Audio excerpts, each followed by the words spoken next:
Trauma Therapist Podcast, episode 517.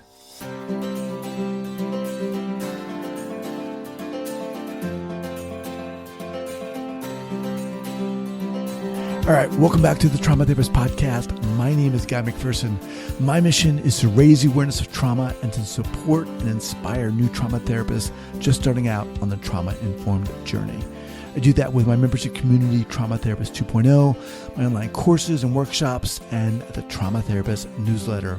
If you're a therapist of any kind and you work with individuals who've been impacted by trauma, I invite you to head on over to my website at thetraumatherapistproject.com. That's thetraumatherapistproject.com. All right, let's get started. All right, so 5, 4, 3, 2, and 1. All right, folks, welcome back to the Trauma Therapist Podcast. Guy McPherson here, and I am very excited to have as my guest today, Brad Watts. Brad, welcome. Thanks, Guy. Thanks for having me. All right. So Brad is a licensed professional counselor and certified sex offender treatment provider. He specializes in working with individuals and families where sibling sexual abuse has occurred. His recent book is just out, Sibling Sexual Abuse: Guide for Confronting America's Silent Epidemic. Brad conducts trainings with communities and groups on how to recognize and respond to incidents of sibling sexual abuse. He's helped hundreds of people on their journey to healing following sibling sexual abuse. All right, man. Again, thank you for being here. And as I said, there's no two ways about it. This is a very intense topic. Before we go there, first, let me just ask you, share with our listeners where you're from and where you're calling from, and then let's dive in. Yeah, I'm living in Richmond, Virginia, originally from Knoxville, Tennessee. So we've been up here working for the last 5 years. Okay. Well, let's start out. How did you get into this field and this specialization? Yeah, that's a great question. So it starts probably about 9 or 10 years ago. I was in graduate school in Tennessee, and I had a professor during one of those classes that talked about her work with adolescent sex offenders. And I remember sitting there in class thinking, oh my gosh, that is the one population I could never work with. And thinking, how in the world did she do this? And so thoughts rolling through my mind were like, anybody trying to offend on her, what was going on, and those kinds of things. But she had a great impact on me.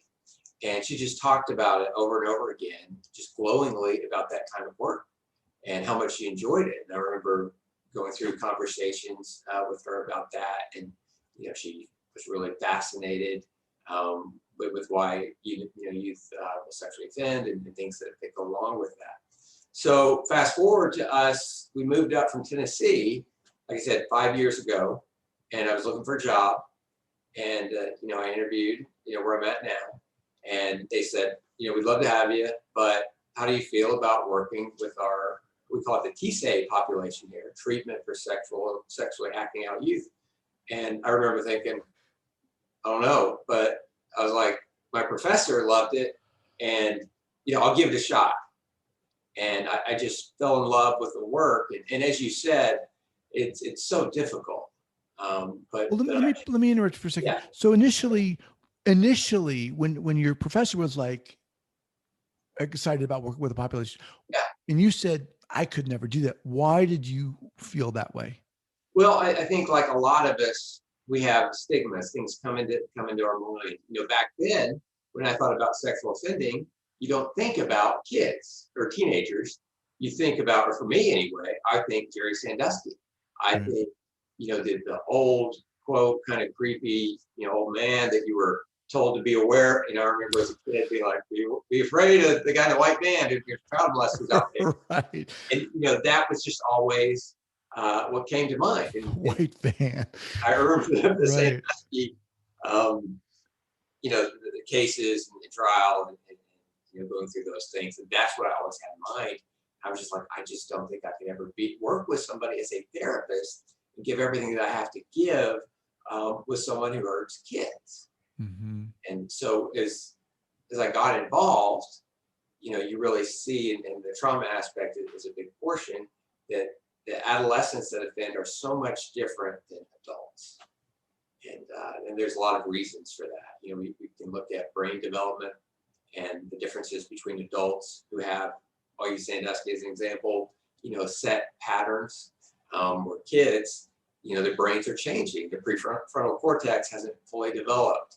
As they get in with treatment, they have just exceedingly high success rates. Mm-hmm. So according to recent studies, we're looking somewhere between 95 and 98% of kids that receive treatment, of adolescents who receive treatment for sexual offending, won't be arrested again for offending, won't fall back into that.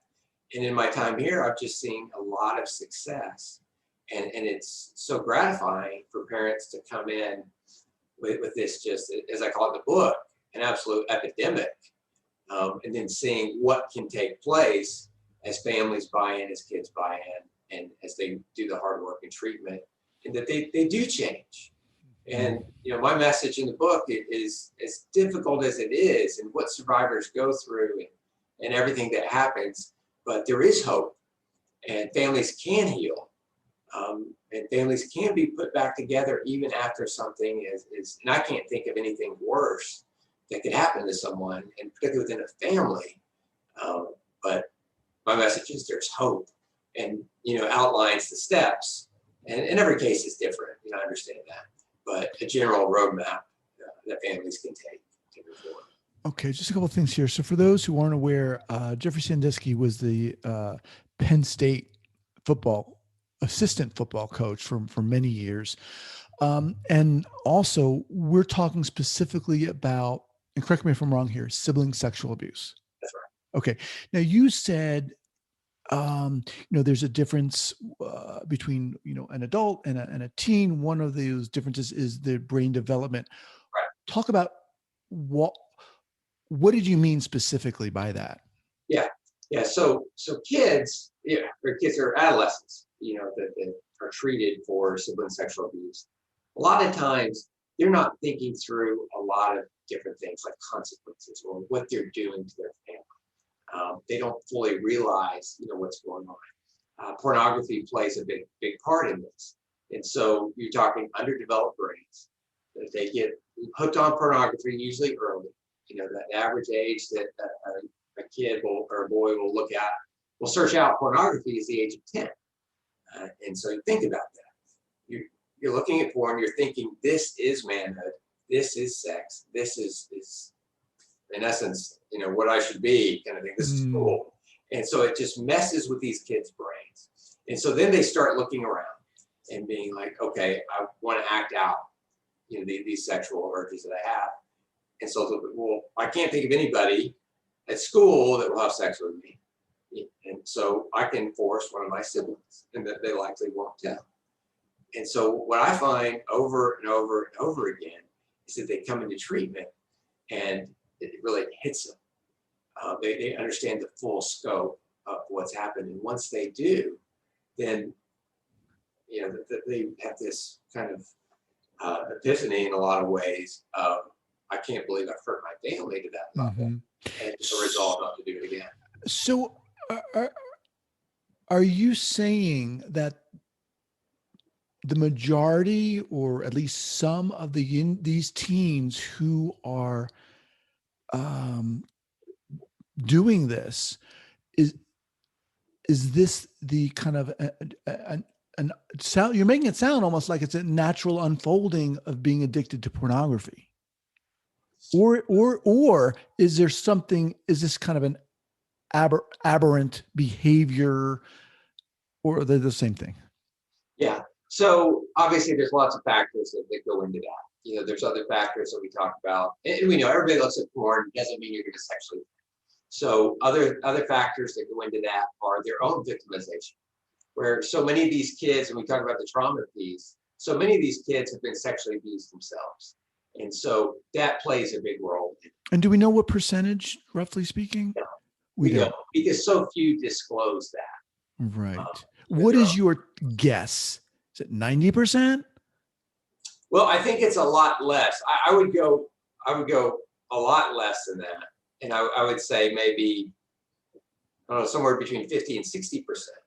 And what I see more and more is with the rise of technology with the rise of, we can go back to the 90s, like a high-speed internet and all the different forms that pornography comes, and the more deviant forms, pornography is having the biggest role in kids and their sexual offending. So some of the other aspects that we have, even if it doesn't, go to the point where they sexually offend, we do know it changes their attitudes towards women.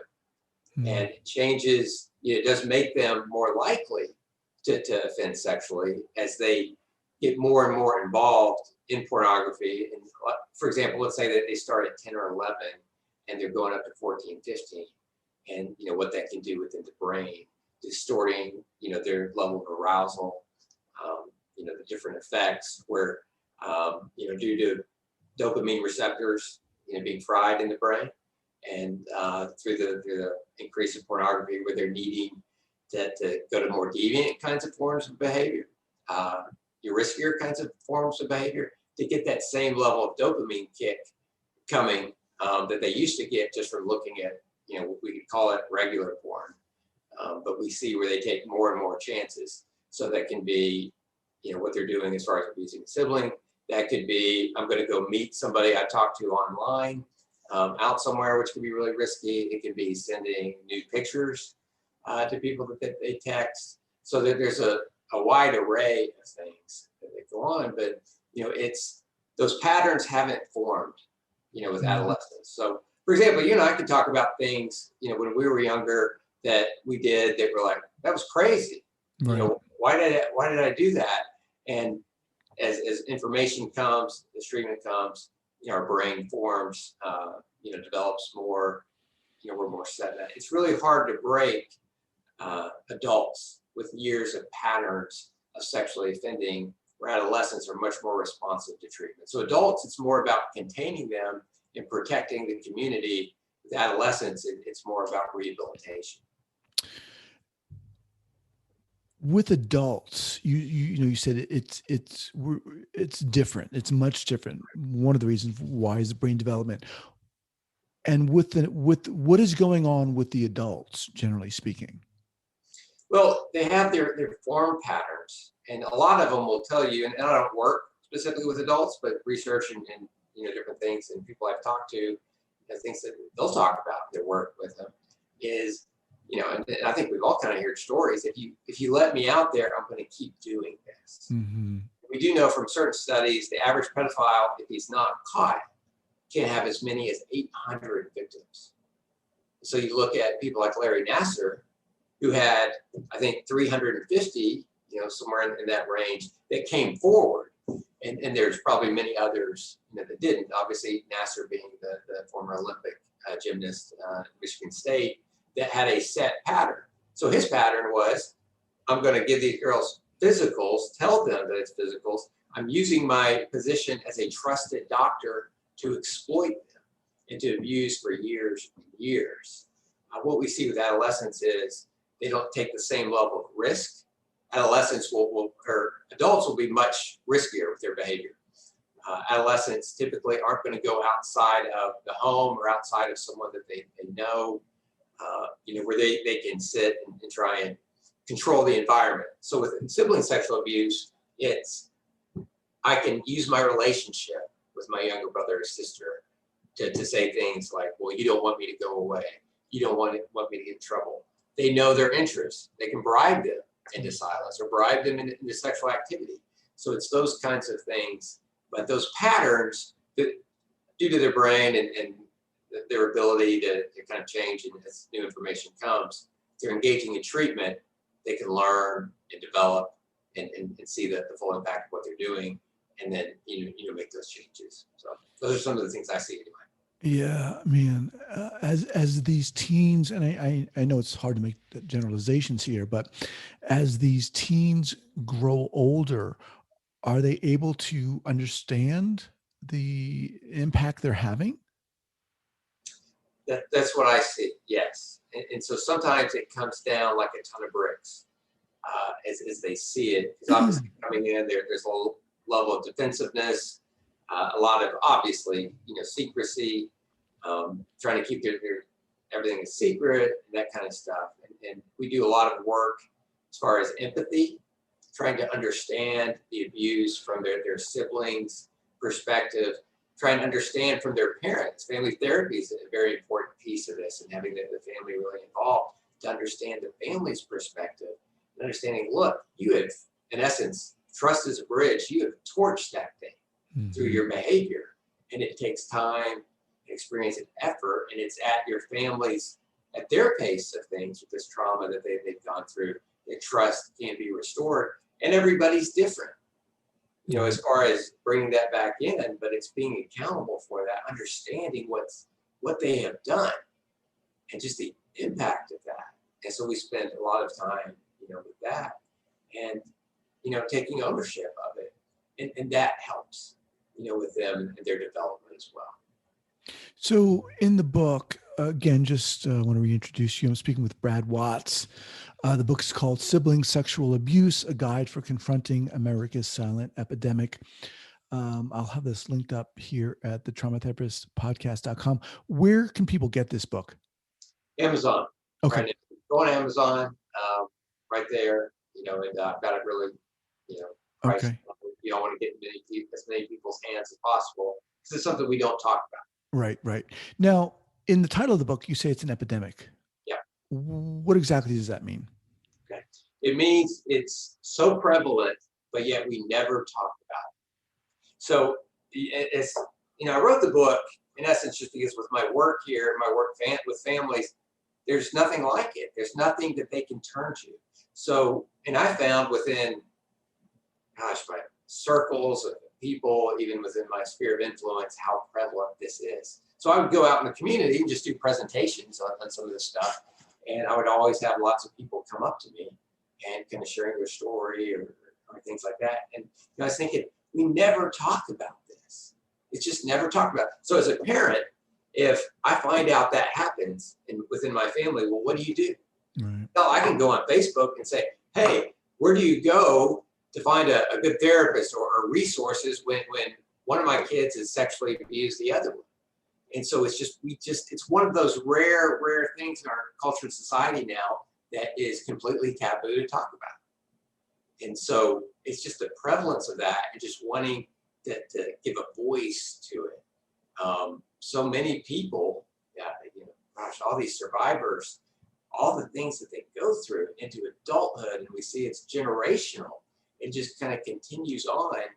And I just feel like if we talked about it more, if it was part of the discourse and more acceptable to talk about it, as difficult as it is, that we could really alleviate a lot of the suffering that goes on. Parents would be more willing, instead of trying to hide it, Right. you know, going to sources where we can get help, where survivors can get the treatment that they need, where offenders can go and get in the sex offender treatment that can rehabilitate them, and families can get the treatment that they need as parents. So I just think we should be able to talk about that. The epidemic is it's so prevalent that we turn a blind eye to. Mm-hmm. Sometimes I think about my questions and I think that it's not a good question, but I'm going to ask this anyway. Are there signs that, are there telltale signs that this is going on in a family? Yeah. And this is similar to just other forms of abuse, you know, that we see. You know, if you let your kid, rages of anger, problems eating, problems sleeping, nightmares, changes in behavior are a big thing. Are we talking about the perpetrator or the victim? Or no, I'm talking about survivors. Okay, survivors. Yeah, survivors that you're seeing out of them. Similar kinds of things you can see from the offending sibling, as far as secrecy and behavior. Are they acting differently? A lot of times, they're hiding things from you. So maybe you're looking at things and there's things being hidden. Different things along those lines. Some are just really good at hiding it. Mm-hmm. And so sibling sexual abuse happens in dysfunctional families, but it happens also in very highly functioning families. It happens across every kind of spectrum you could think of. No matter your race, economic status, it doesn't matter. It affects all of this. And that's what I talk about. I said America in the book, but what I've really found is that this is a worldwide. Mm-hmm. So, can you give us an example, Brad, of how you work? Obviously, we want to retain confidentiality, but give us an example. Do you work individually? Do you work in groups? Do people seem to respond better in groups, group therapy? I do both, and groups are amazing. Yeah, I Yeah, could yeah, imagine. groups are so important, and for the offenders that are in, and holding each other accountable, and the same kinds of things in other areas. Whether it's I've done substance abuse groups, same kinds of things, and I see some of the greatest growth come from those groups. I think ideally for parents that that's happened in your family and it's so devastating and Mm. shattering. If they could be in groups doing therapy with other parents where that has happened, that would be an immense benefit and help to them as well.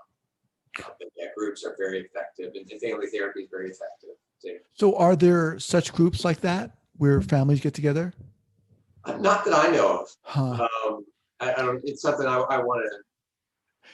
That's something I want to create. That's a goal. That's very interesting because it reminds me of where I was working previously in Northern California at a facility where we assessed and treated young kids who were showing early signs of psychosis. And we worked a lot very successfully with families and family members and bringing them in there. And that was crucial because they got to see that other family, other parents were going through the same thing. Um, but I kind of want to drill down a little bit. So how do you work with someone? You get a call, they come in. What do you do specifically? So I work in a residential treatment facility, and so kids come in. Some come from charges, legal charges for the judge. And I talk about this in the book. Sometimes they'll dictate you have to go and receive inpatient treatment. Sometimes it's just parents, kind of referring, over, being like, hey, I need to get this child help, and so they're all over the map, as far as offenses that have gone on. Sometimes it's people are trending that way. There's some signs going on, and so localities or families are trying to get their kid in to get treatment. So those are some of the main ways that Mm-hmm. treat right clients I work with. And when you're, I mean, again, I'm sure this is all across the board, but I'm just curious when someone's coming in to see you, when a kid is coming, now we're talking mostly male Yeah. offenders. So our where I work, it's straight up males. Okay. It's just all boys that we work with. And so the numbers that we see, there are female offenders, as we know. And so some of the most recent stats are there's about 7% of females that do sexually offend, but 93% of them, of the numbers that we have are males that commit sibling sexual abuse. I'm curious about when they come in to see you. I mean, are they just very defensive or again, I'm not sure this is all across the board, but Yeah. what's it, how long have you been doing this? I've been doing this for just short of 5 years. Okay. Yeah. And so, yeah, I mean, there's a ton that come in that are defensive that will just straight up deny it. Then you have others that are like, hey, like we see in other, areas of counseling. And then others are like, yeah, I need help, and are different areas on the map. But yeah, I'd say a good majority are defensive, when they first come in. Right. Right. Now, what have you learned about yourself having done this now for almost 5 years? You started out, you're like, no friggin' way am I going to work with this population. Now here you are, you've written a book. Yeah. It's how I view people and circumstances is totally changed. And my feeling of hope has just increased exponentially. And the value of every person that, people that I personally, I have judged, harshly. And I think we do because of the nature of the offense, of the offending, of the abuse, but that people can change, and everybody's got a story. Mm-hmm. And it changes how I just interact with people I come across with on a day-to-day basis. Is I haven't walked in somebody's shoes, and there's so many of these kids that I've worked with horrible trauma histories and the importance of addressing that trauma as part of their rehabilitation, but also holding them accountable. It's lots and lots and lots of people, are sexually abused or look at porn that don't go out and offend on others. And so it's that protection and that safety that I feel like we're facilitating as we rehabilitate, as we care for survivors, as we care for families. It's just hopeful and just wanting people to know that they're not alone. Mm-hmm. We're here to support. There are avenues. And just because this happens in your family, as horrific as it is, doesn't mean you can't put your family back together. It doesn't mean you can't heal, because you can heal from it. Yeah, that word hope, I mean, is just so crucial. And it was equally as important where I was working with those kids who'd shown early signs of psychosis. Oftentimes, that's another area where people are like, psychosis, no, we can't talk about that. It's too crazy. It's freaky. Something's wrong. But what you're talking about here, and I just really appreciate you and how you're coming at this and with such empathy and such hope. I mean, that is crucial, and that goes such a long way for individuals, for kids, for families too. Has this been, or how has this been challenging for you personally? Well, obviously you learn as you do this, right? With other things, and you just at different points, really using, like in my own case, I think ineffective treatment, approaches and things. So within the field, particularly back in the 80s, and it's carried on, and it's still out there, but really ineffective ways to handle it. So therapists would use very highly aggressive, kind of confrontational approaches, because they felt like that's what worked. And I know I've done that with certain people, and it's just gone bad. Mm. And I found, as I work more as a collaborator with families, with these kids, and tweaking, what I'm doing, trying to build, pro-social skills, trying to build, protective factors, trying to help them understand empathy, trying to, addressing their trauma has been a big thing. As we address their trauma, we see that they do much better as well. And then helping them learn healthy, consensual, sexual, health understanding, what it means, building confidence in them to be able to establish consensual, healthy relationships, and not just trying to scare them that I can never talk to a male or female or whatever their preference is, because I'm an offender and I'll never get past that. But helping them know that they can change. And so I made plenty of mistakes, and then with each one, I try and learn and be a better therapist from it. Awesome. All right. So as we wind down here, in addition to your book, and we'll come back to that, what other book recommendations would you share with us? Whether abuse related or not. Yeah. One of the books that I really enjoy, and we've talked a lot about pornography, but it's Your Brain on Porn by Gary Wilson. And he's got a great TED Talk on that. It talks about how porn affects the brain, and talks about some of the things that I had outlined about, how it affects dopamine receptors that leads to more and more kind of deviant behavior, and some of the benefits and the health benefits that go on in the adolescent brain as they remove themselves from porn. And so that's been instrumental. It's probably at the top of the list. It's not a book, but Dr. James Whirling has a lot of research on this, and treatment and different things, very hopeful, a lot of statistics. And his work, it really motivated me, to delve into this further. And so, yeah, those are some of the things that have inspired me, some of the men that have inspired me on this. James Whirling, Whirling, Worling. I see. Okay. All right. Once again, the book is Sibling Sexual Abuse, A Guide for Confronting America's Silent Epidemic. So, therapists of all kinds are listening out there, counselors, whatever, whomever. Aside from your book and these other resources, are there particular courses, workshops, or classes that teach this stuff? I'm not aware of a lot of classes, out there. I think that's one of the problems is we just don't have enough out Wow. there. Personally, I have things in my mind that I want to, after the book, go and those are goals. Yeah. Yeah. That very well can be some stuff out there. There's just not a lot. Okay. It's not much because we don't talk about it. Right. Much with sibling sexual abuse specifically. Right. The need.